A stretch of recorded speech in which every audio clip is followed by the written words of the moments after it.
బాధపడిపోతున్నారమ్మా. మా భారతమ్మ జగనన్న బాధపడిపోతున్నారమ్మా. ఏ సంతాప సభలో ఉన్నారో పాపం. సంతాప సభ కాదది, ఉగాది సంబరం. జగనన్న ఇంట్లో ఉగాది పండగ చేసుకుంటున్నారు.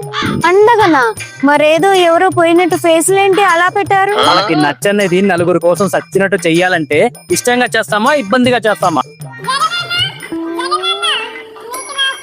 పోనీలే, కనీసం ఇప్పటికైనా హిందూ సాంప్రదాయాన్ని ఆచరిస్తున్నారు. ఆచరించడం కాదది, అవమానించడం. ప్రసాదం తినాలంటే ఇబ్బంది, ప్రదక్షిణ చెయ్యాలంటే ఇబ్బంది, తీర్థం తాగాలంటే ఇబ్బంది, హోమం చెయ్యాలంటే ఇబ్బంది. మరింత ఇబ్బందిగా ఇష్టం లేకుండా చేయడం దేనికి? హిందూ ఓట్లు కావాలి కదా. అయితే హిందువులు మళ్ళీ అన్నని గెలిపిస్తారంటావా? అంత లేదమ్మా, అన్నా మళ్ళీ అధికారంలోకి రాడమ్మా.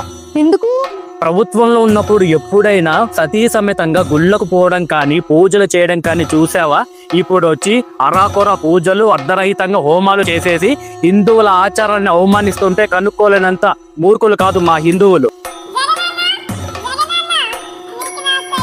తిరుమల నెయ్యి కల్తీ జరిగిందని నిర్ధారణ అయినప్పుడే అర్థం చేసుకున్నాం. మళ్ళీ అన్నకు వేసే ఓటు మాకు మేమే పొడుచుకునే వెన్నుపోటు అని.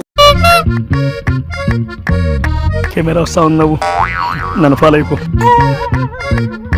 శుక్లాంబరధర విష్ణు శశివర్ణం ఎదురు వినడానికి కొత్తగా ఉందా?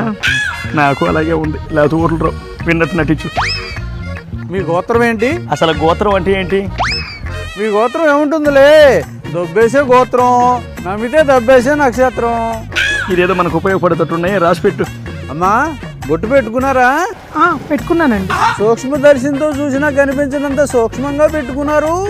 అందుకే పెద్దది పెట్టుకోమని చెప్పింది, లేకపోతే ఓట్లు రావు. ఆత్మ ప్రదక్షిణ చేయండి. అంటే ఇప్పుడు బాబాయ్ శంగయ్య వాళ్ళ చుట్టూ తిరగాలనా? ఆత్మ ప్రదక్షిణ అంటే మీ చుట్టూ మీరు తిరగండి. నా చుట్టూ నేను తిరగను, హారతి చుట్టే తిరుగుతా. మీ జాతకం ఎలా ఉందంటే, పంతులు గారు మీరు ఎన్నిసార్లు లెక్క పెట్టినా మీ చేతికి ఉండేది 10 వేళ్లే.